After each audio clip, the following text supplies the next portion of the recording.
peut associer ça à la vigne. D'ailleurs, le soufre que dégage l'ail dans le sol va améliorer la résistance aux maladies des vignes si vous avez des vignes sensibles. Bon, ça ne va pas les rendre indestructibles, mais par contre, ça améliore la santé générale de la plante voisine. Donc là, je vais ressemer mon ail éléphant pour l'année prochaine. Donc je prends une tête comme ça dans la main, je l'écrabouille pour avoir toutes les semences et hop, je vais en mettre une ou deux par-ci par-là. Si je le mets au pied de mes vignes ou au pied de mes arbres, eh ben je le récolte comme un poireau pour pas abîmer le système racinaire de la plante. Et si je veux récolter les bulbes, je mets ça dans des endroits où il n'y a pas trop d'arbres ou de plantes vivaces.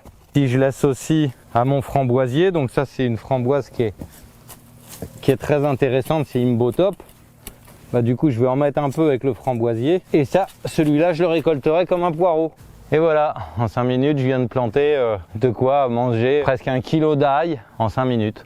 Et en plus de ça, on pourra manger des poireaux tout l'hiver, des kilos de poireaux. Enfin, c'est pas exactement poireau, ça n'a pas exactement le goût du poireau, c'est entre le poireau et l'ail.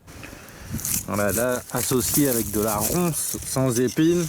Donc on voit, c'est vraiment, ça pousse dans le système racinaire. C'est résistant aux maladies, il n'y a aucune maladie, la rouille de l'ail, tout ça, ça touche pas cet ail. C'est résistant à la sécheresse, c'est résistant à l'humidité, enfin ça va pas supporter les sols lourds par contre. C'est résistant aux campagnols, aux rongeurs, j'ai des campagnols et des rongeurs ici et ils les mangent pas. Donc c'est vraiment une merveille cet ail, c'est l'abondance dans votre jardin forêt.